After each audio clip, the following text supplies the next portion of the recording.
Good morning, crafters. Sarah here. I have had a couple of requests from ladies over in the Miss Paintalot Junk Journal group about how I did my tag for the weekly tag prompt, and I thought it would be easier to just show you. So this is not a paper that I bought. This is actually I bought it, but it's copy paper that is coffee dyed. I reach over here and so it's literally just copy paper that was coffee dyed and baked in the oven.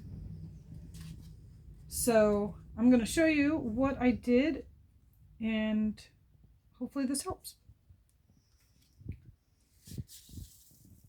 So I have my base tag here that's already cut and folded, and then I have pre-stamped and cut out my paper that I'm working with. Now I pre-stamped it because honestly I was having a bit of an issue with getting this done, and it took a few tries. So here we are with the paper stamped. I'll show you the stamps I used. Both of these were purchased over at Hobby Lobby. This is the base stamp. It's like a background distressed stamp. And then we have the Bird's Return.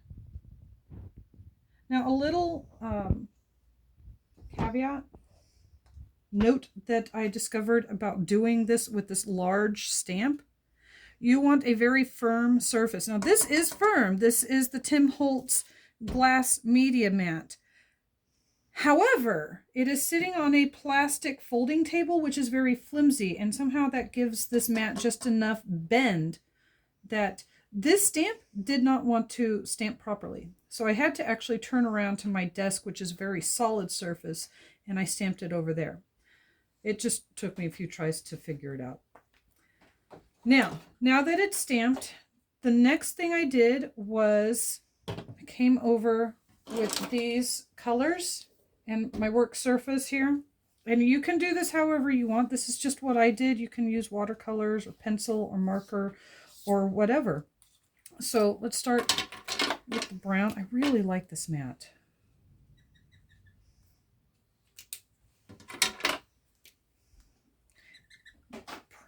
Prep up all my colors here.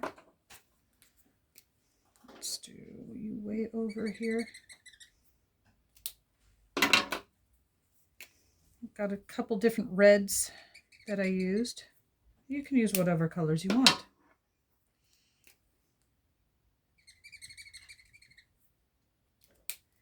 I have my glass of water here and my paint brushes. Let's start. So because this is glass, this marker will just sit there, and then a little bit of water and I can paint with it now.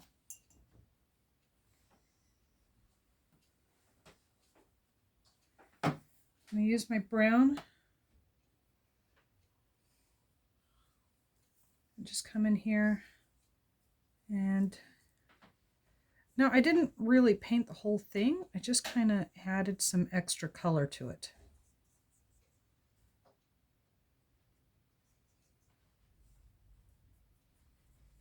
Just little pops here and there.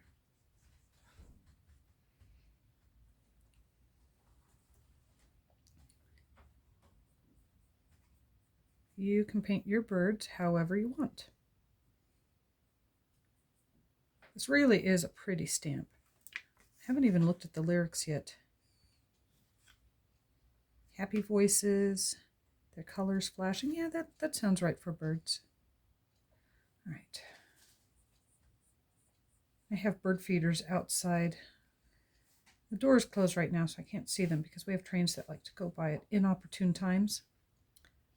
So I have the door closed. But normally it's open and there's bird feeder outside, and I see all sorts of little chickadees and nuthatches and sparrows and bluebirds. I'm in Texas, so we see cardinals as well. I'm in East Texas specifically. All right, now I'm going to throw in a little bit of red here. Just pick up some red. But really lightly. I don't want a lot. Just going to brush that over here. I decided these birds needed just a little bit of a red belly. Sort of like the house finches that frequent the feeder. Uh-oh, not enough water. Now the ink that I stamped with on this one is the Ranger Archival ink, which is great when working with watercolors because it is waterproof. However, the bottom stamp was being a bit more temperamental, and I ended up using a water-based stamp or ink for it. So that will actually smear when I'm painting it, but I'll try to be really careful about it. All right. I'm going to come in, pick up some of this magenta-y type color, and tackle a few of these flowers.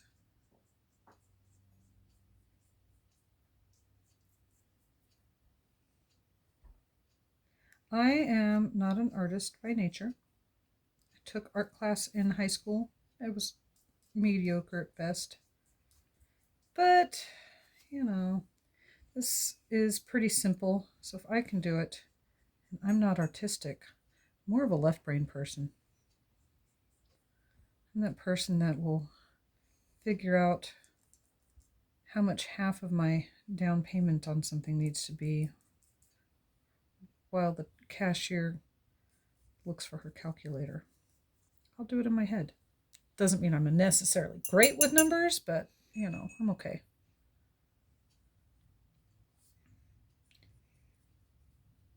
Pick up some of this red over here so we get some slightly different colors. My son, I have two sons here at home.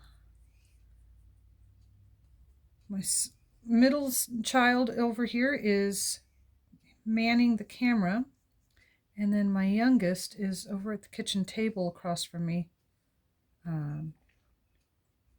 doing schoolwork. I think he's working on a science experiment, growing crystals.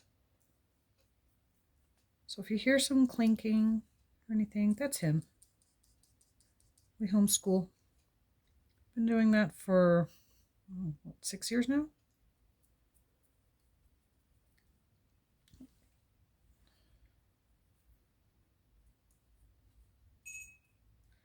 Nice thing about watercolors is, or really any sort of painting or drawing, is you can throw in just little splashes of color and not a ton, and it looks fantastic. You don't always have to fill in the whole thing. Let's do some more red over on this one. Maybe we'll make it a little darker.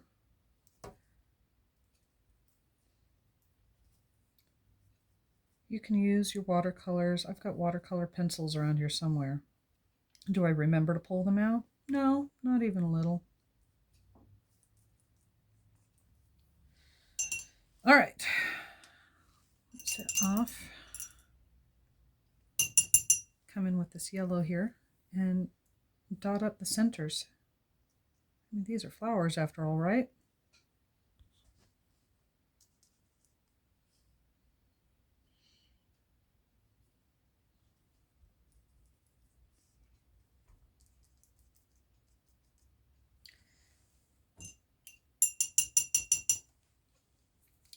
Now I'm gonna track down some little leaves.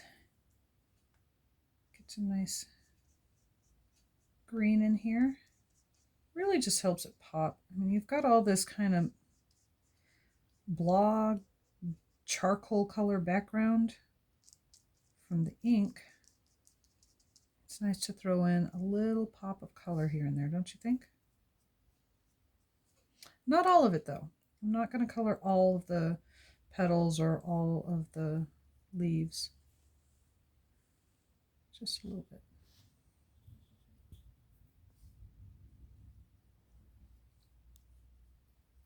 Okay, maybe a little bit more. my challenge for me is knowing when to stop. I don't always know when to stop. When is it enough? And that really is, I guess, part of art, is knowing when to say enough. But I'm not an artist, so I don't know. That one right there. I don't know. What do you think? A little right there and right there. Let's just throw in there. Darken that up a bit. All right, so there's that. Now the next part was the little poem in the center, and that I typed up on my typewriter on some extra coffee dyed paper. I'm going to cut it out. I have this like deckled edge, you know, kind of a controlled tear look. You can tear yours or not tear yours. It's your art, so do it how you want. I'm just going to cut around this.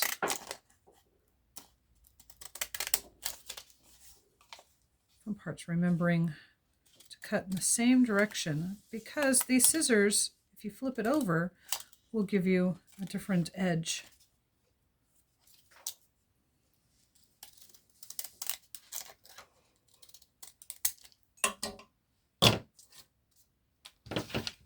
All right. Now, let's distress everything. I'm going to get this out of the way.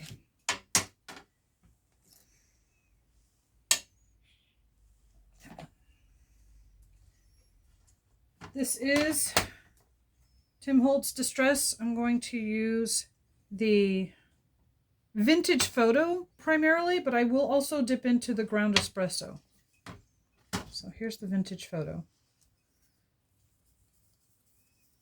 I really like how well the brush blends over this glass. It doesn't get hung up on anything. It just blends smoothly.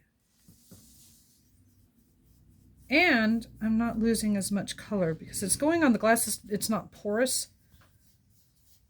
So I'm using up more ink on the paper than on my work surface. Sorry, my table shakes. Like I said, it's a plastic table, but you know, it gets the job done.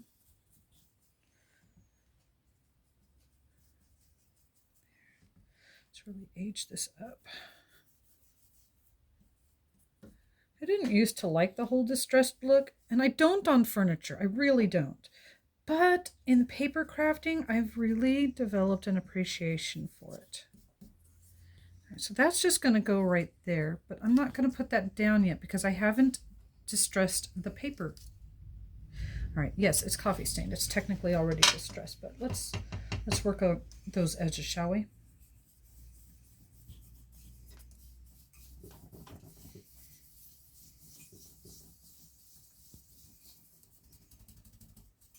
Get those edges.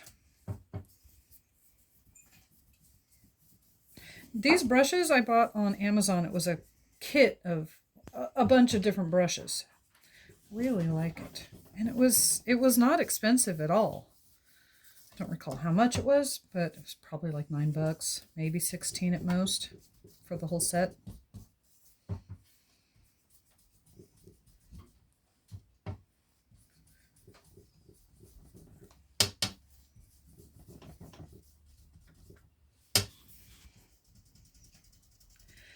Now here I'm just bringing in some more color. I'm not just aging up the sides. I wanted to pull in some extra color really into the paper. Really add some character to it. This is where it's fun to get messy.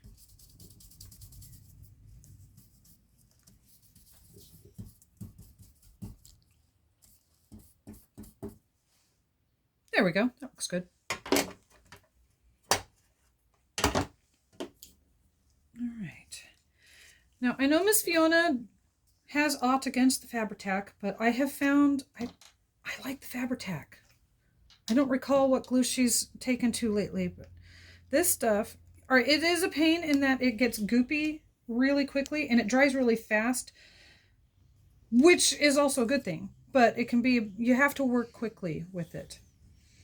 But because of, it's an acetone based or something like that, it dries quickly, which is good. It also means that your paper isn't going to warp like your water-based glues will.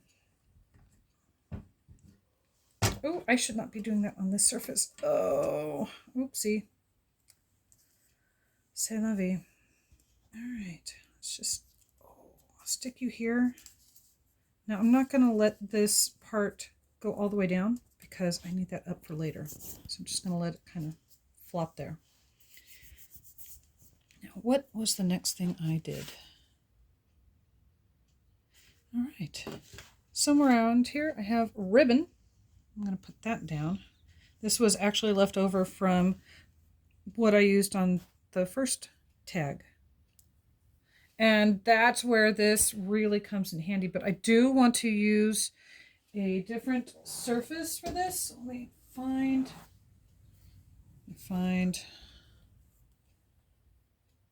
Maybe I won't find. I'm looking, I'm not finding. This is what happens when I think I'm prepped and it turns out I'm not fully prepped.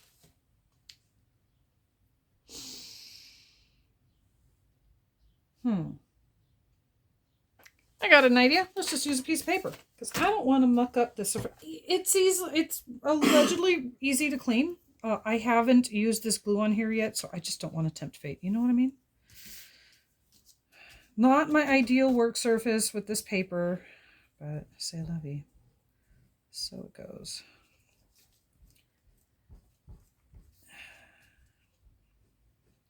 This is just a scrap of ribbon that I had laying around from some, I don't know, that I probably, it was wrapped as like a ribbon on something I bought, you know, holding the tag on there.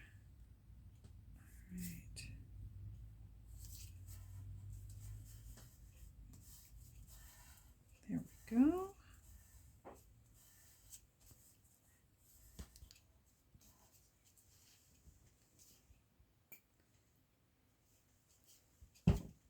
Okay.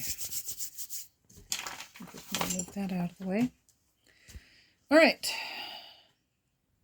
So next, I pulled in some flowers. And I probably got these over at Hobby Lobby. The nearest one to me is an hour away, so I really have to drive to get there. Let's see what we can find here. Oh, flowers everywhere. Oh, maybe I'll pull in pink ones this time. Yeah, let's do that. Let's do pink and what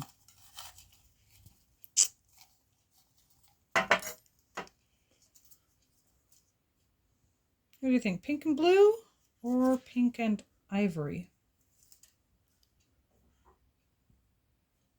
Pink and ivory. Yeah. The videographer agrees. Ivory it is. All right, get that out of the way. Now, this is why I didn't put that down, because I'm going, when I put the flower, this flower down, I'm going to slip a little bit of it underneath so that it's not covering the words. So we're just going to have to be a little creative with how we do that. Get that Fabri-Tac over here. I do have other glues. I have some PVA. This is really good. This just takes longer to dry, and I want things to dry quickly today. So we're using the Fabri-Tac.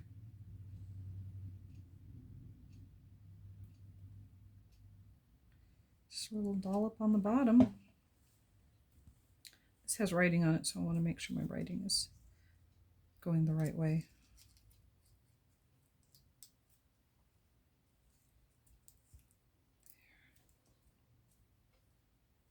Okay, now I'm going to glue the smaller flower onto the larger flower, and then glue them both down. You could do it the other way around, it doesn't matter.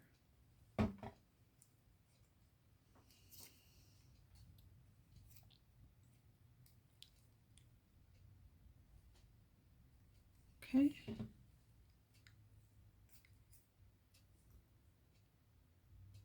Now this is all filmed on my cell phone. No fancy equipment. So hopefully the quality comes out nice.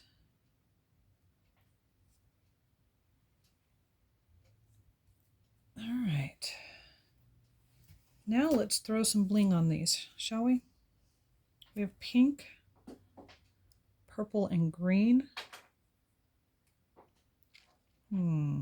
Let's do the purple on the pink.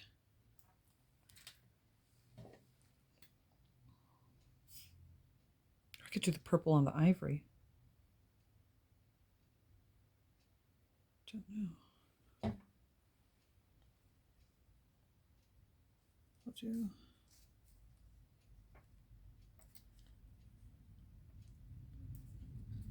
It'll be different.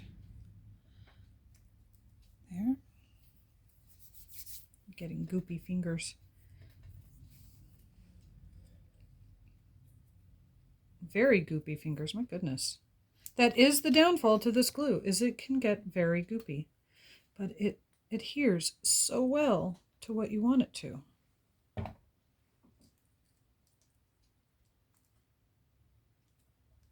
Okay. Now, I did take on the original card and I put some pretty little pearl accents on a few of the flowers. So we're going to do that now. If I can get the strip to not stick to my fingers. Let's do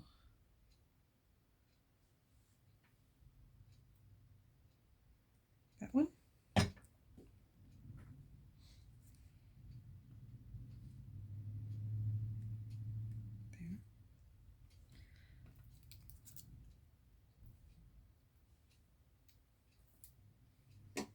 And I know I colored these yellow and now I'm just putting pearls on it.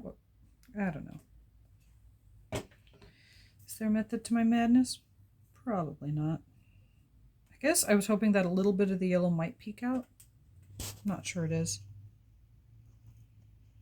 Initially I colored them yellow on the first one because I didn't even think about putting pearls on it. And then I thought about it after the fact.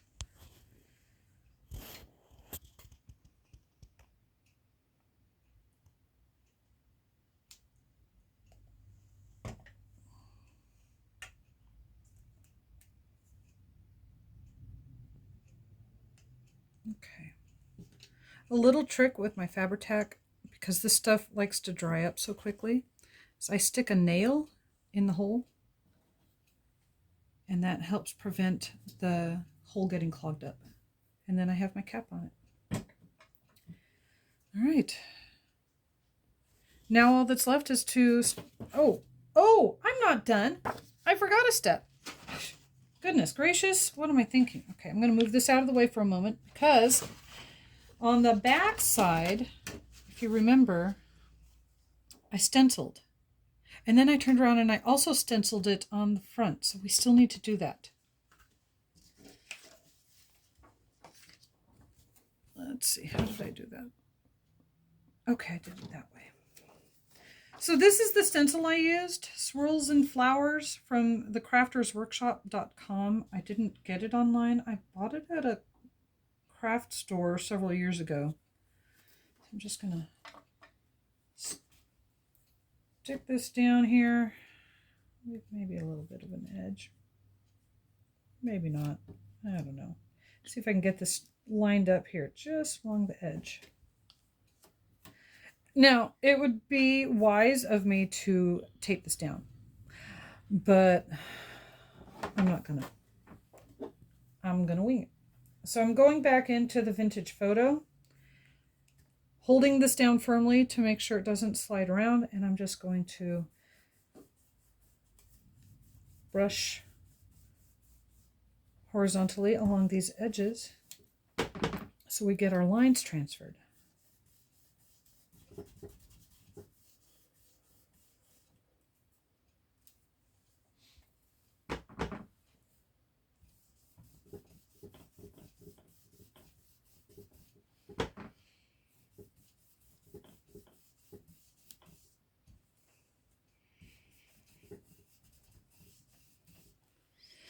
Okay, now let's find a nice swirly spot. And yeah, it looks good, don't you think? Oh, there's this one over here. This has lots of swirls. Ooh, we could do lots of swirls.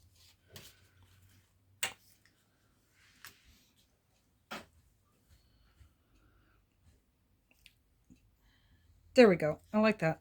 That works.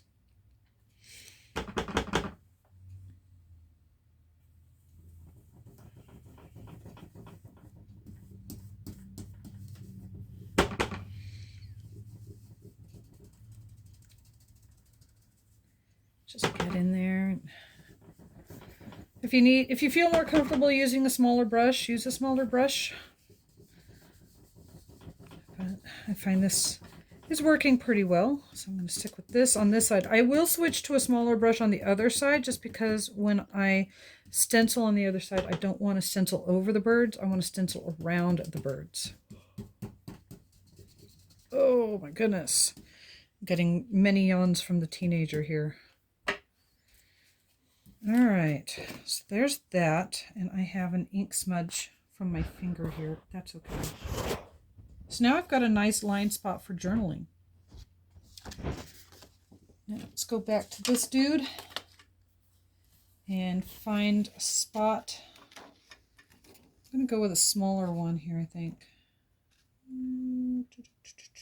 Right there.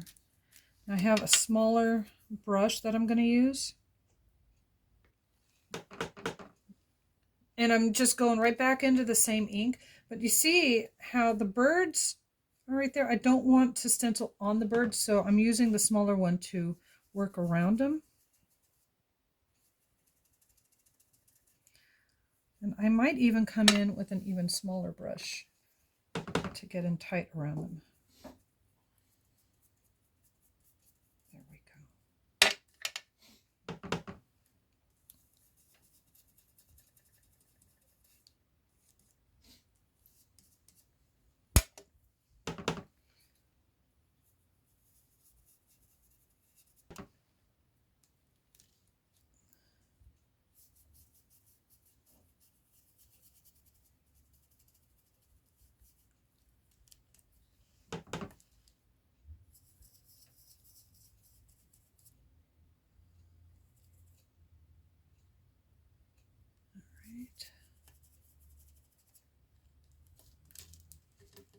Let's take a look.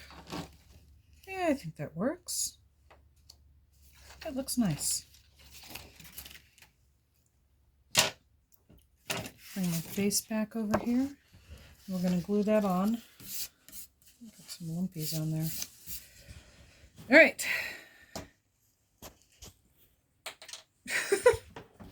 Didn't want to come off my finger.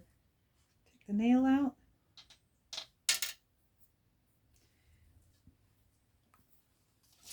Bring the paper over here so I don't get glue on that. Like I said, it'll probably come off, but it's brand new. I'm not ready to try that out yet.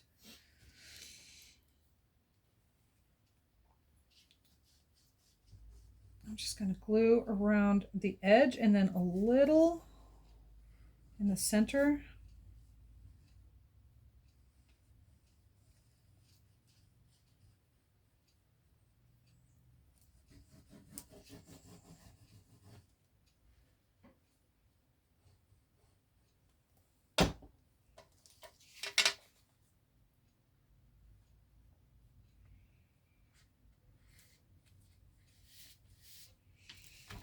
I have this little brayer. This one was my grandma's. I have a different one, but this one seems to work pretty well. Found it in her stash of stuff after she passed, and she was a crafter. That woman was amazing. She could do it all. Paper craft. She could sew, she could knit, crochet, cook, paint, ceramics, you name it. That woman was the bomb of crafters. She was amazing. I barely got a fraction of her talent. Gluing that down.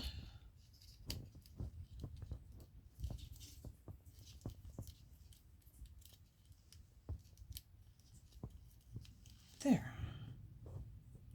All right. You know, if you want to distress up the edge here, you can. You don't have to. Let's take a look at the original and see if I missed anything.